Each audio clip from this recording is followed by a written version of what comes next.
Austin didn't turn pro till he was 28. They're both 6'6". A 2-inch arm length advantage measured from the armpit to the end of the fist for Austin. He weighed in at 247, Klitschko 246.5. Rules of the bout.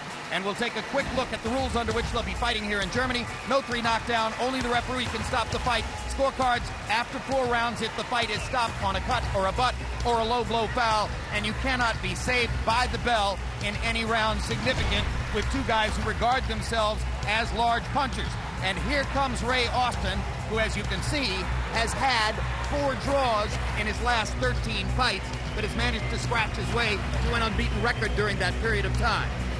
What I see that is solid in Rэй Ostin is that in addition to being a big guy, he has shown that he can be game in a fight. He showed that in close quarters, he'll let his fists fly. And as Vladimir Klitschko said, you can expect an opponent to be 10% or more better than he's ever been when he gets this chance. Lennox, we asked Vladimir yesterday, is there a chance that somebody as lightly regarded as Rэй Ostin can knock you out? And he said, this is heavyweight boxing. Anybody that weighs over 240 pounds can knock you out. They just have to throw the punch, and if your chin's in the position and you get caught, you can go down. So there's always a danger of boxing a big guy. Vladimir and Vitaly Klitschko originate from Ukraine.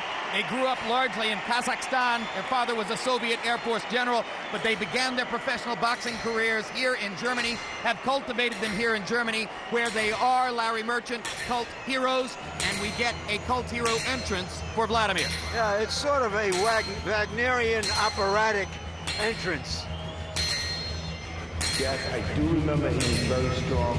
Apropos of the Dr. Steel Hammer nickname, a blacksmith. I mean, that most time I fought him, he felt like Steel Hammer. As the crowd enjoys videotape of Klitschko knocking out Bird. Hit me like a cannonball. I guess his right hand came like a cannonball and hit me and knocked me down.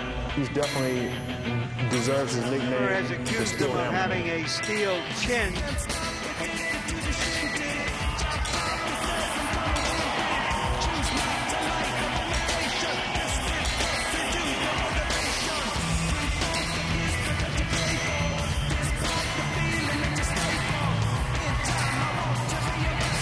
Is this kind of entrance an honor, a pressure, or a distraction, Lennox? Well, it depends. I would say it's an honor, but I don't believe that Vitaly is bothered by it because he's such a focused individual, as you can see by his eyes as he walks down. You know, Vladimir is in his own world. He's focused on the fight. He knows what he needs to do in there, and I think he wants to do it. But these are the kind of entrances he's used to in Germany, and he's always gone through them throughout his career. He looks like the statue of David come to life. And you see Emmanuel Stewart leaping into the ring before him, all business, hoping to keep his fighter focused amid the hoopla. Vladimir is very focused as well. You know, you don't even see him crack a smile. That's how serious and focused he is. Let's go to ring announcer Michael Buffer for the official introductions.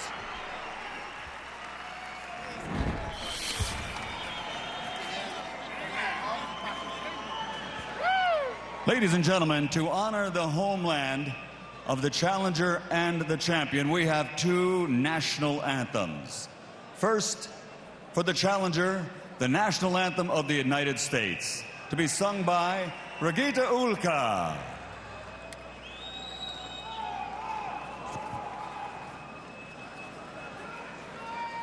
Oh, say, can you see by the dawn's early light what so proudly we hailed at the twilight's last gleaming, whose broad stripes and bright stars through the perilous fight o'er the ramparts that we watched were so gallantly streaming, and the rockets reckless, the bombs bursting in air, gave proof through the night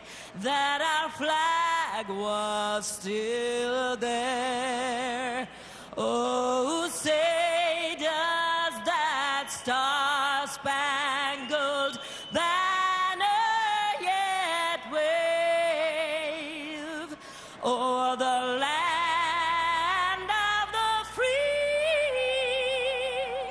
and the home of the brave?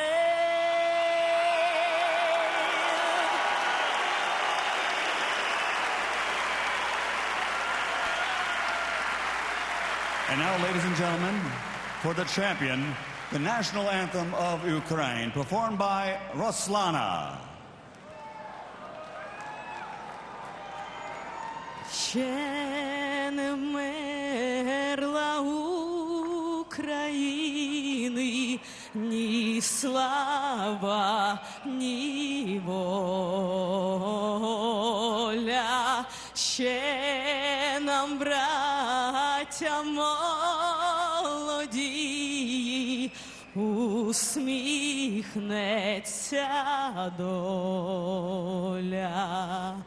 Згинуть наші вороженьки, як роса на сонці. Запануєм і ми, браття, у своїй сторонці.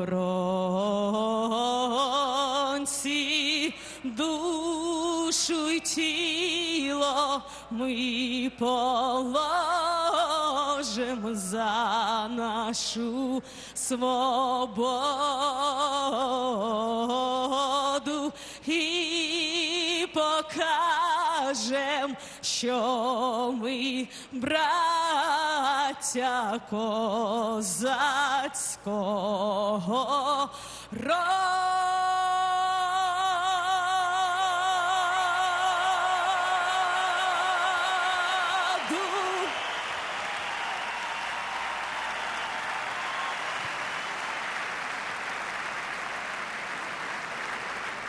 And now, ladies and gentlemen, K2 Promotions is proud to present 12 rounds of boxing for the heavyweight championship of the world. Brought to you in association with Don King Productions, HBO World Championship Boxing, and RTL. Sponsored by CAPS, the natural drink. Sanctioned by the German Boxing Organization, supervisor at ringside, Mr. Lothar Neumann. The International Boxing Federation, President, Ms. Marian Mohammed. The International Boxing Organization, President, Mr. Ed Levine. The 3 judges at ringside scoring this bout on the 10-point system are: from England, Mr. Roy Francis. From the United States, Mr. Steve Weisfeld. And from Australia, Mr. John Wright. And inside the ring, the man in charge of the action at the bell, from the United States, referee Mr. Eddie Cotton. And now, ladies and gentlemen, und jetzt, meine Damen und Herren, von Mannheim, Deutschland, let's get ready to rumble!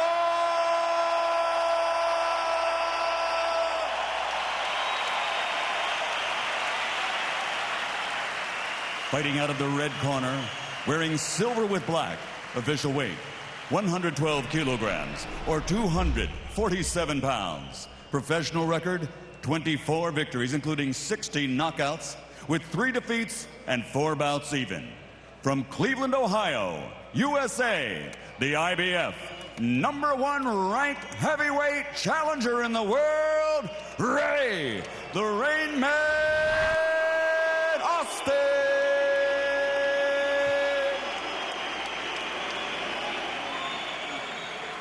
Fighting out of the blue corner, wearing burgundy with gold, official weight 111.8 kilograms or 246 1/2 pounds. His professional record, 47 victories, including 42 knockouts, with 3 defeats. From Kiev, Ukraine, the 2-time world heavyweight champion, the reigning and defending IBF, IBO heavyweight champion of the world, the Steel Hammer, Dr. Vladimir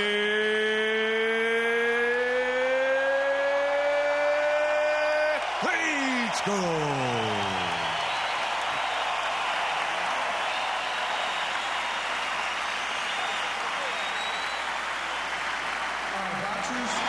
You both received my instructions in the dressing room. Obey my commands. Protect yourself at all times. All right, let's touch gloves. I expect a good, clean fight. Go. Vladimir Klitschko believes that Austin's only chance is to come out and try to catch me. Is that what Austin has in mind?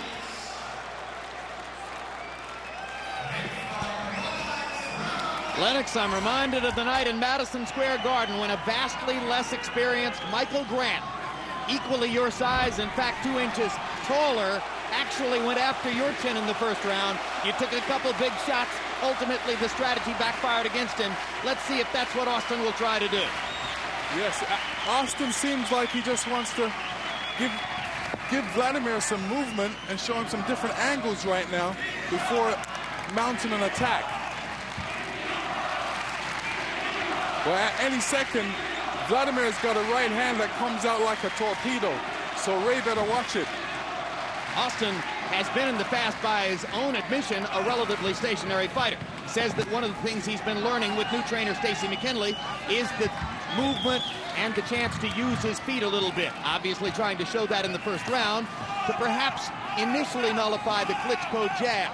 Once Austin settles in on his feet, Vladimir can be expected to go to work trying to pump the jab. It's what set up knockouts against both Bird and Brock. There's a left hook from Klitschko, an early use of that punch, which he throws perhaps better than most other fighters in the division.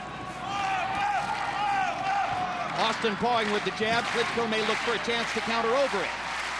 Well, it looks like he's setting something up right now. He's setting Austin up with a jab, a left hook, which is a great punch for him because Austin doesn't really keep his hands too high.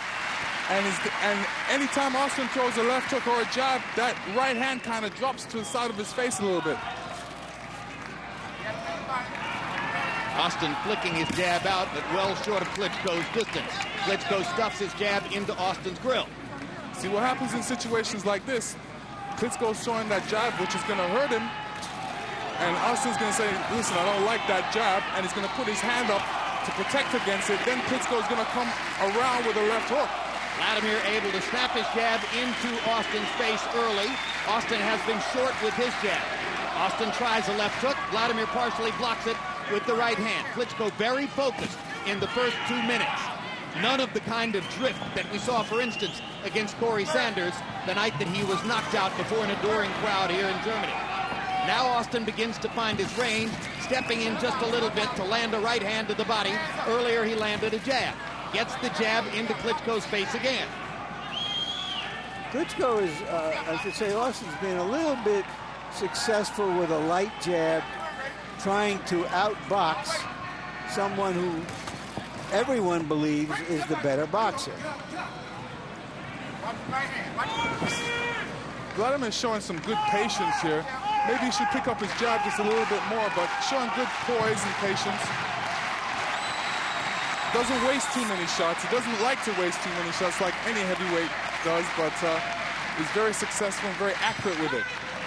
3 of the last 4 fights have gone the distance for Ray Austin, so he's not unaccustomed to going 12 rounds. Vladimir Klitschko would seem to have won that round fairly easily on the scorecards. His speed can't match your speed. Totally in a different class. You got any butter or something on it? Okay. His speed is just so slow. You're starting to get to him with the hook here. Just start picking it up a little bit more. These 2 right here, he'll never see the right hand because he's getting frustrated because every time he's trying to go, you're going back. Now he's kind of hesitating. So I'd work it to him a little bit more with this your hand, okay? Just get busy with your left hand. And the other's the right hand, he'll never see it. But start working, okay? Don't get over anxious. You're doing all right, all right? Keep stepping with that double jab. Put that little straight right hand to the body sometime, all right? Okay, relax, relax. There ain't nothing to it. Give me that. Nothing to it but to do it. Okay? Y'all boxing that round. This guy's slow. But watch it, because he's going to try to crack his left hook right hand, all right? Let's go. Come on, let's go. Let's go.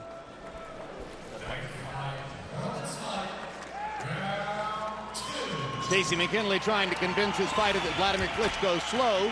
McKinley well aware of what Emmanuel Stewart's cooking up in the other corner, where Stewart was saying, get busy with the left hand, set up the right, and Austin will never see it. So far, Vladimir Klitschko hasn't thrown a single right hand.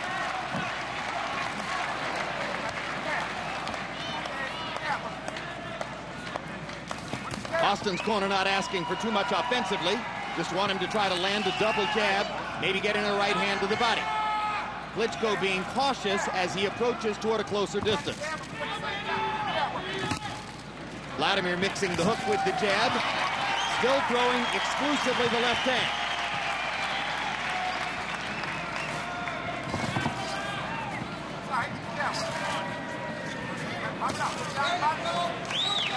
Now, I've always said that Vladimir has great footwork. In this fight, you don't really see it yet because he's on a prowl right now. He's just trying to set up Rэй Ostin to try and lower that torpedo-like right hand he's got.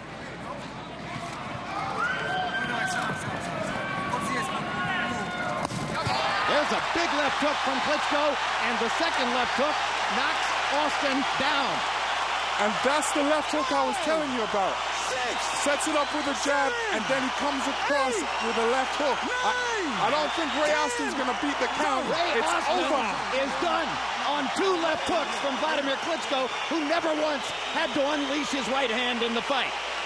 And Larry Merchant, you suggested Austin was outclassed. That turns out to be prophecy. Yeah. Regarding the left hand of Klitschko, too much of a good thing, as Mae West said, is a good thing. And you know, if Klitschko didn't hit him with that left hand, that right hand was coming. So, you know, that's his arsenal. A great left jab, hard left jab, which keeps you occupied. Then he throws that left hook, which has just amount of the same power, even more power. And if Rэй Ostin would have caught that on his glove, that right hand was definitely coming across. How do you account for Austin, a guy who went the distance in 3 of his last 4 fights against Donald, Beck, and Ibragimov, going down on 2 left hooks, and Klitschko didn't even seem to really unload on those punches? No, I mean, you know, I said it was a relatively easy fight for Vladimir, and it was. But mentally, the fight is always hard because you never know what the other guy's going to bring. You know that the other guy is going to have the biggest fight of his life, and this is his big chance, and he's the underdog, and he's going to take some chances out there. So. But he wouldn't take the chances. No, he didn't take the chances. Lennox, he refused to take the chance. Everybody thought, well, maybe he can catch him. Let's take a look now at the double left hook. Boom. There's the first one. I think Austin's going after that. The second left hook gets into his face. 1, 2, 3, 4. I think there are actually 4. There was 5. Yeah. Well, with a glancing blow on the 5th.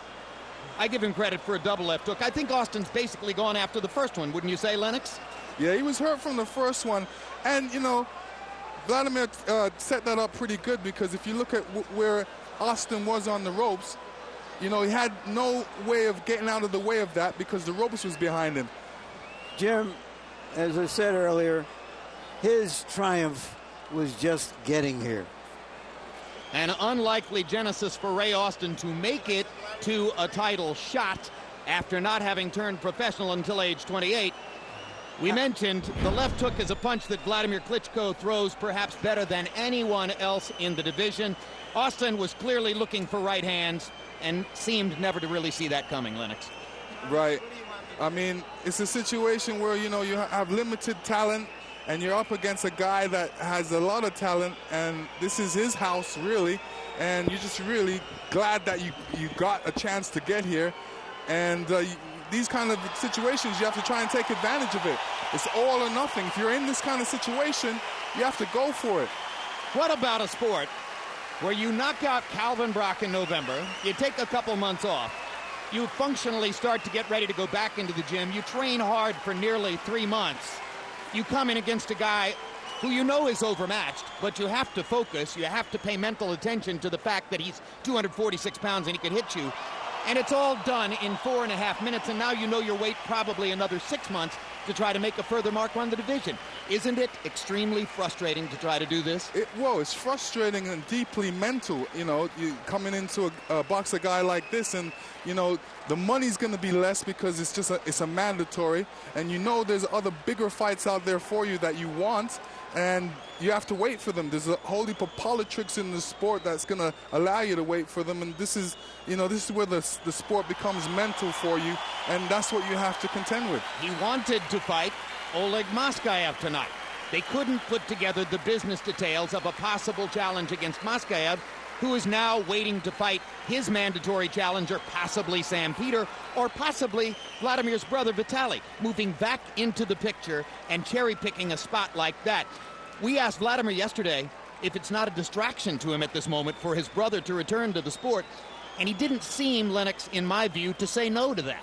No, I mean, it's always great to have your brother in the sport, especially when both of you said that you both want to have heavyweight championship crowns, and yeah, he's definitely succeeded in that. You know, I'm shocked that Vitaly's back. Vitaly said he wouldn't come back unless I came back. I didn't come back, but he still came back, so he missed the sport more than I do. Well, and it will wait to see whether Vitaly Klitschko can actually negotiate the politics of getting the shot against Moskaev. It's not definite yet. Whether he can then make it through a training camp without being injured. He was injured in training 3 consecutive times, waiting to fight Hasim Rahman. And Vladimir Klitschko seemed to say yesterday, I'm no longer focused on the notion of us both being champions at the same time. My goal is to solidify the division for me. Yeah, and he's, you know, he's focused. Like I said, he's just got one goal in mind. He wants to become undisputed heavyweight champion for the whole heavyweight scene right now, and he's on his way. And incidentally, now Vladimir Klitschko gets to show off another of his human talents, because in the sequence of events which now follows in the ring, he'll conduct a live interview in German for German television. He'll conduct a live interview in English for American television, us, with Larry Merchant. He'll conduct a live interview eventually in Russian for Russian television, and probably a Ukrainian interview for Ukrainian television as well prior to leaving the ring. That's a lot of interviews. That's a lot of interviews, and that's a lot of middle demand for a guy who's trained for 3 months to prepare to knock somebody out. I think the fight, if Moskaev and Vladimir fight, I think that's going to be a great fight, because I think Moskaev is a great, tough warrior that works hard, and, you know, tough hombre. It's going to be a good matchup. What about a matchup down the road which tantalizes a lot in boxing? A potential rematch between Vladimir and Sam Peter, whom he defeated a couple years ago via unanimous decision in Atlantic City, but in a fight in which he tasted the canvas 3 times. Peter, since then, still has the punching power and seems to have improved as a boxer. Well, that would be a good fight as well. I think that, you know, Vladimir will be a different boxer right now. You know, like I said, he's becoming into himself as a professional, becoming more seasoned, and learning a lot more and enjoying it, and that's the main thing. You were knocked out twice in your career. Once when Oliver McCall got in a lightning shot in one of those mandatory challenge situations you talk about in London. I don't know where that punch came from, but my chin was in the way of it. And then later, when you underestimated the difficulty of going to Johannesburg, South Africa, and really short-circuited yourself in training by not going to a high-altitude city until too late, giving Hasim Rahman the chance to catch you with the big right hand. You were able to answer both those situations because business circumstances allowed you to get back into the ring with those guys, and you knocked them out. Does Vladimir, somewhere in the back of his mind, want to fight Corey Sanders, who embarrassed him here in Germany, and Layman Brewster, who got him in Las Vegas after having been lambasted through the first 4 rounds? I'm sure he does. He's a competitor like myself, and you know, competitors don't like the fact that they have something over their head. And he's got something over his head with a couple losses, and obviously he wants to regain those losses and revenge those losses. Does this move him, in your view, any closer to solidifying his hold on the division, or was this just biding time? It was biding time, plus it moves him closer because it gets Rэй Ostin out of the way. Like I said, this is mandatory, and, you know, mandatory is like a thorn in your side. You never know what to expect. You can go in the ring, you could get cut, you could hurt yourself, and, you know, they always give you a big mental battle with yourself. All right, Vladimir Klitschko is with Larry Merchant right now. Let's go there.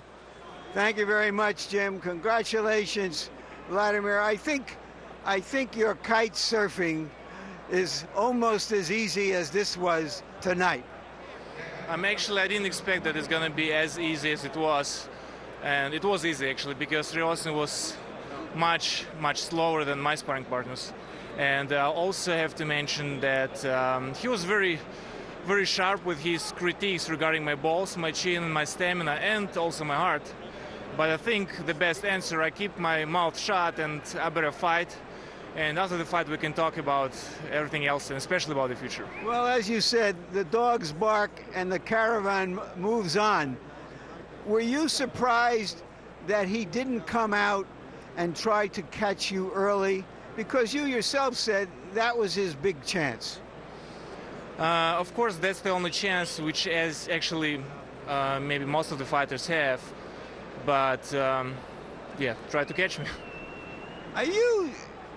I know you're happy, of course. It's easier to say it's easy to do than it is to do. But do you want the real challenge to fight the best out there, to try to unify the titles? I didn't choose this opponent. This is mandatory title defense. And I have to fight Rэй Ostin. And I'm looking forward to unify the titles. Doesn't matter who's going to be the next. Your brother is coming back. Does his comeback in any way affect your desire to unify the titles and be recognized as the heavyweight champion? I am happy that my brother is healthy and he's ready to continue his career. And of course, right now we have a good chance to become that brothers who become a champions at the same time. It was never in history, and we were dreaming and talking about it so much, but we never got it. We were kind of missing it, very close, but now we have really good chance. So doesn't matter who is next, we will split it between brothers, 2 for Vitaly, WBA, WBO maybe, and IBF, WBC maybe for me, so, or the either way. Thank you very much. Congratulations again, Vladimir. Thank you very much. You know, finally this thought, as distant as any unification now looks, because the sanctioning bodies and the promoters, whatever they say, really don't want to see it happen. And all of us want to see a dynamic and dominant heavyweight champion that captures our interest and our imagination. But as the saying goes, can we let the good be the enemy of the perfect? Vladimir Klitschko may not be a perfect heavyweight. There are no perfect heavyweights, but he's a pretty damn good one. Jim?